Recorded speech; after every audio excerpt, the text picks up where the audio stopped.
Hey guys, Brennan here, bringing you another update on the 29-gallon saltwater tank. I know it's been a while since I actually made an update on my actual tank, but that's just because there was a lot of stuff that I was doing, so it took a while. But I finally got my system set up to where how I like it, and I think how my fish and corals will like it too. So I'm just going to go ahead and show you guys everything that's new from my last video. And alright, so here we go. As you can see right there is my Ocellaris. Oops. He is doing awesome. I don't know if you can see that little arm right there. There's another arm right there. But that is my brittle starfish. And there's another arm over there. He's under the rock. He likes to stick his arms out. New to the tank, by the way. Back there you can probably see my coral banded shrimp. He is awesome, one of my favorites. My yellowtail blue damsel, doing awesome. My frog spawn coral seems to be doing okay. You see right there my bongai cardinal, doing good. Over here you can see my colony of button polyp corals, and they're doing awesome. They're like huge. Like before they were like super tiny, like that. These are just the new ones that sprouted, but now they're just like big. They're taking over that whole rock, which is cool. And at nighttime when the actinics are on, they glow green, so that's awesome. So basically I got the bongai cardinal, coral banded shrimp, and the brittle starfish. So that's like the new additions to the tank. I was getting tired of seeing algae. I told you guys I had a hair algae problem. That was actually a couple weeks ago, so I went out and I bought the mag float. Really awesome. Highly recommend that. Works really good. But I also put another power head in here. This is just a Marineland maxi jet. There's a different configuration towards more like a circulation pump, but I decided to go this way because the circulation pump was way too powerful, and it was huge, so I decided to go with that. If you see that little black pipe right there with kind of a white trim around it, that is my return for my sump, and we'll get to that in a second. As you can see, I'm still using the Emperor filter. I actually kind of really like that filter. Over here you can see my do-it-yourself PVC overflow, and we'll get to that in a second too. Lights, everything's still working good. Everything is doing pretty good, but let's see what else we got over here. My digital thermometer that I found. I lost it, but I found it, so it's good. And as you can see, this is my, look familiar? Oop. Yeah, it's in the tank now, and it's doing pretty darn good. So we're going to go down to the bottom. I moved this power head. If you remember, it was in the other corner.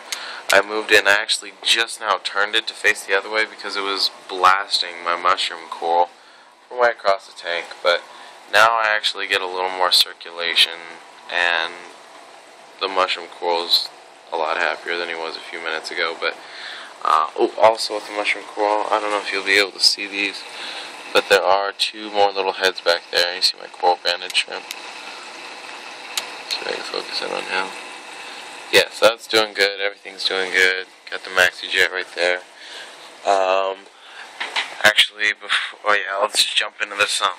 Alright, I finally got it finished. I know it's been forever. Let me get down here so you guys can get a better view, but this is it. This is the sump. It's 10 gallons. Did all the baffles and everything myself. You guys saw that in my other videos. If you didn't, go check them out. Right here is the intake. Well, this is where the intake lets out into the sump. Right here I have the bio bale, working on some biological filtration. In the front you see I got a little glass thermometer which matches the digital thermometer exactly, so that's a trusty digital thermometer, which is good. Back there you can kind of see my protein skimmer. I've been doing some adjustments on it today, so yeah, it's doing pretty good back there. and then I have it to where when it comes out, it falls onto one of those cheap filter pads.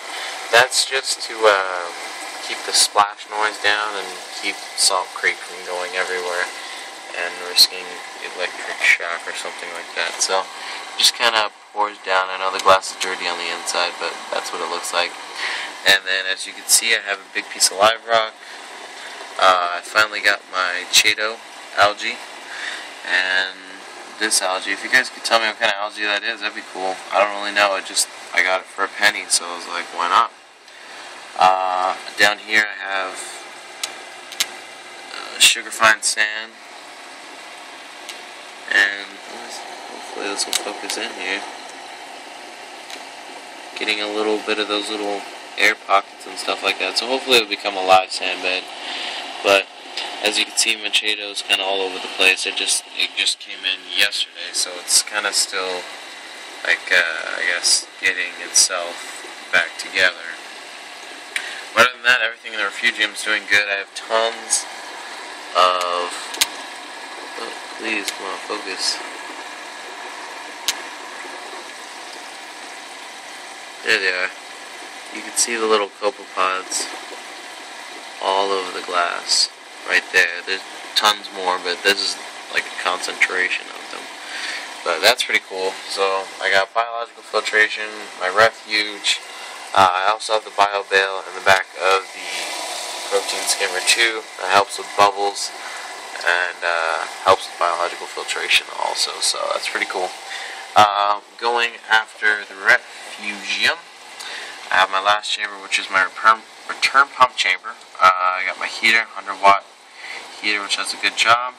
I have a bag of granulated carbon and a small little bag of pelleted carbon that I got from DrFosterandsmith.com, and those seem to be doing good, keeping my water nice and clear and all of the toxins out of the tank. In the back there, I think you might be able to see the reflection of it.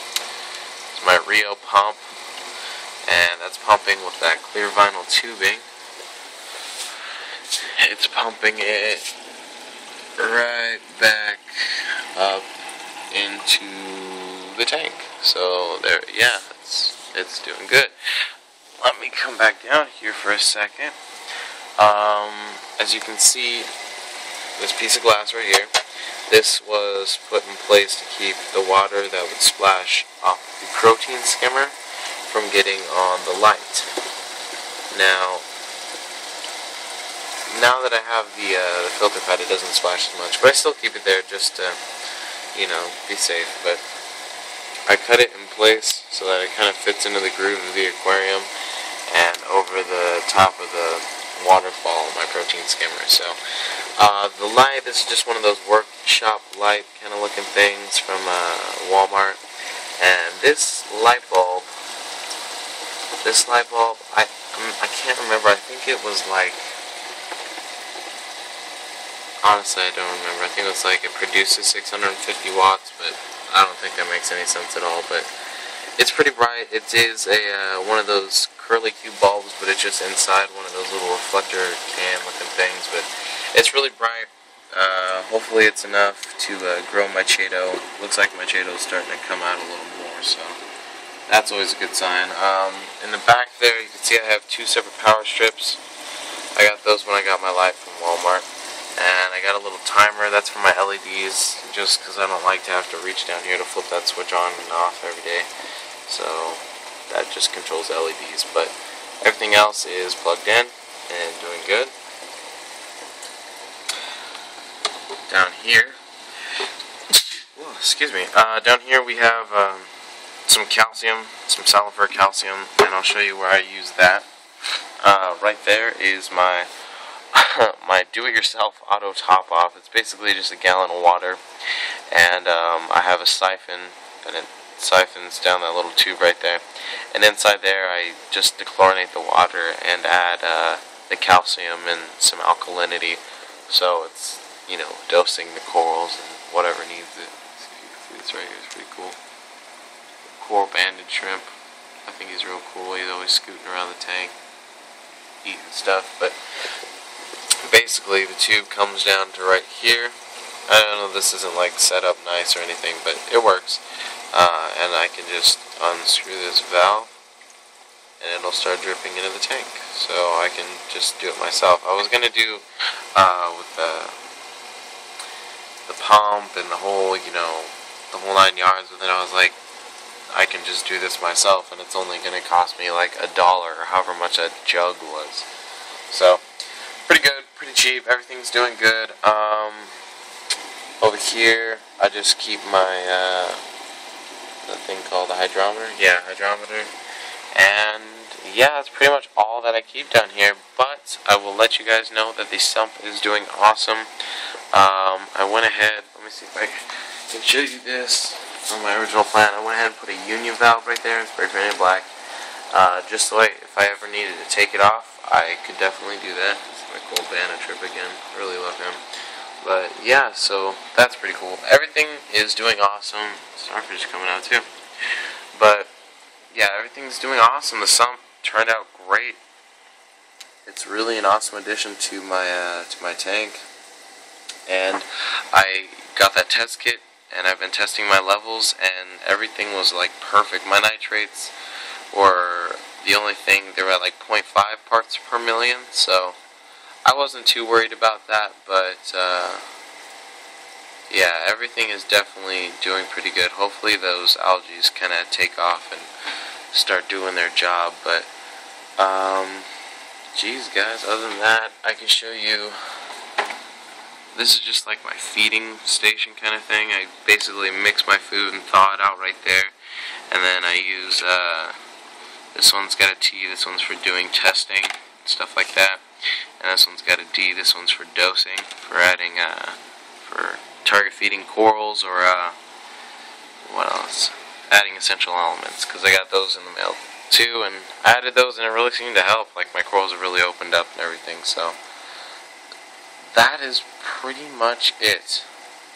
I'm surprised I was able to fit this in as short as I did, but I know it took a long time, guys, but it's done.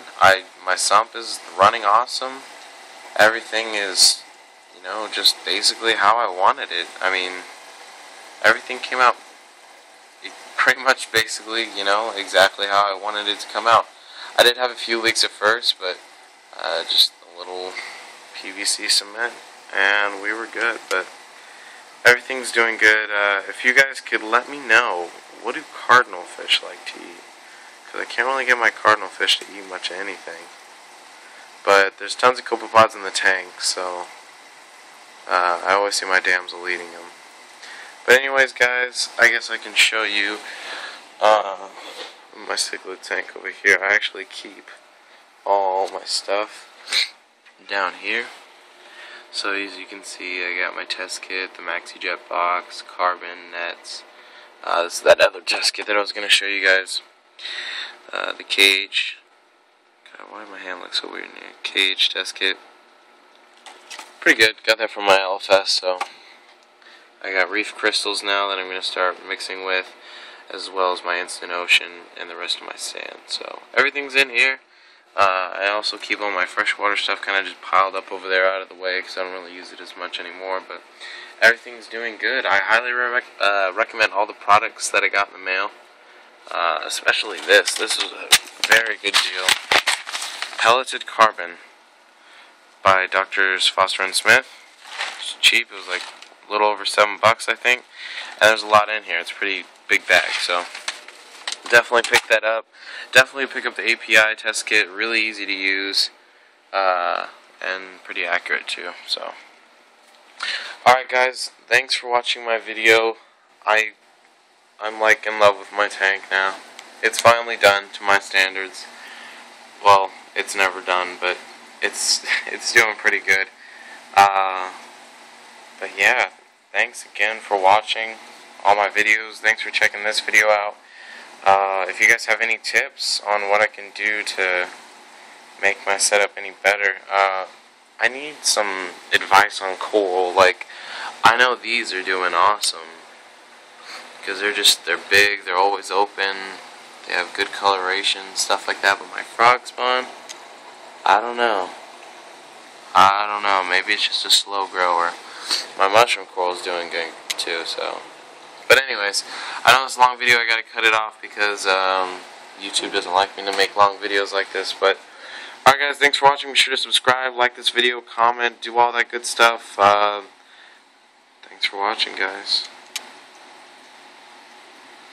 And like always, there's my little dog Toby sleeping. Have a good one, guys. Later.